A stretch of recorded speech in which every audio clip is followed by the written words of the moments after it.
So at the beginning of the year, I did this video. It's called, How is AMD Radeon for Linux Gaming? HD 7770 Benchmarks. Now, it's kind of a weird title, but that's just how YouTube videos tend to be. At any rate, I pissed a lot of people off with this video.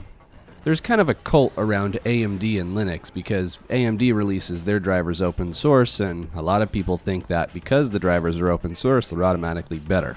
But the bottom line is that AMD on Linux is just not great. Now, I know I just triggered a lot of people, but I mean, it's true. It's not.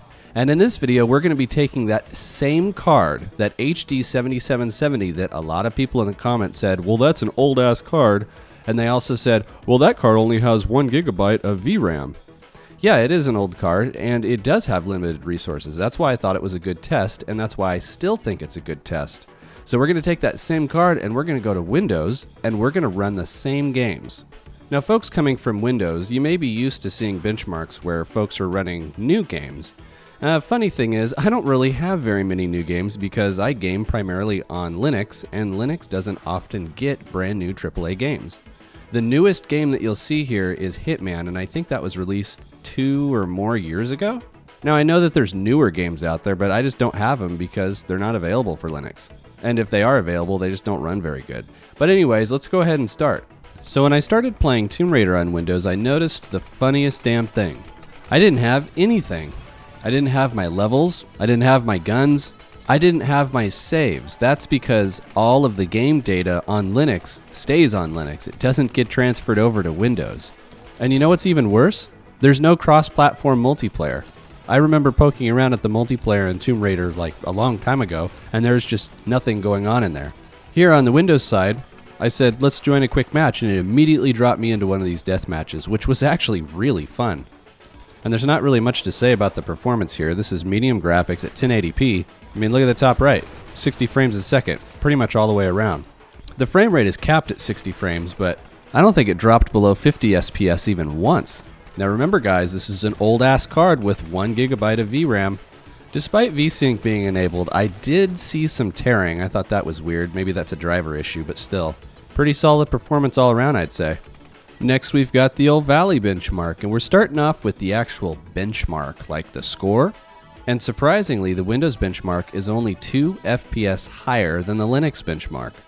Now, despite having almost the same score, the Windows version is infinitely more smooth than the Linux version. If you watched the other video, and I suggest that you do, you can see how choppy the other benchmark was. Here on Windows, it's generally smooth, but things do chop up a little bit when you move the camera, and I still think that that's due to the weird motion blurring. And next, we'll roar into Warthunder into the aviation battles, and I think the performance could be better. I mean, quite honestly, this HD 7770 is getting about the same performance on Windows as my NVIDIA 760 does on Linux. This is the same graphics preset, medium at 1080p.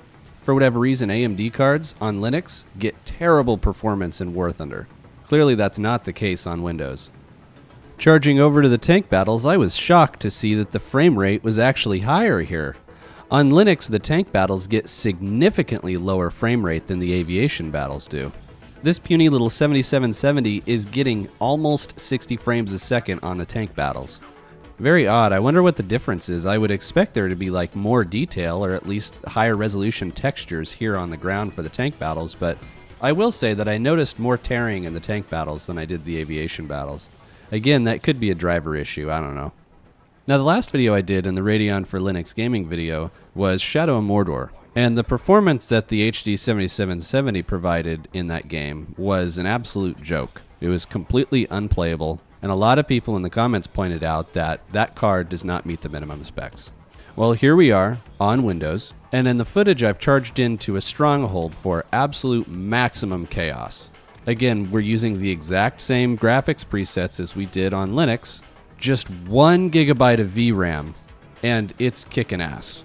It's not the best in the world, but if all you had was an HD 7770 from 5 or 6 years ago, you could definitely play this. At times it dips almost below 20 frames a second, but I don't think it ever actually got below 20. So this is the most chaotic scene I could find. At the beginning, I was just kind of riding through the lands on the back of one of those saber tooths or whatever. You can look at the frame rates there. Very, very stable and playable. Now the last game we're going to be taking a look at in this video is Hitman from 2016. Now the minimum specs for this game is a Radeon HD 7870, right? Now I'm running an HD 7770, so we're at like the very, very bottom of the minimum specs. I know that people can point out that a 7770 and a 7870 are remarkably similar, but the bottom line is that we're at the very end of the system requirements here. Now Hitman's kind of weird because it restricts your graphics settings based on what card you have. I think GTA does kind of the same bullshit. It's kind of annoying. So I'm stuck at like a low or low medium preset. I chose Marrakesh here because there's a lot of NPCs and it really, really bogs things down.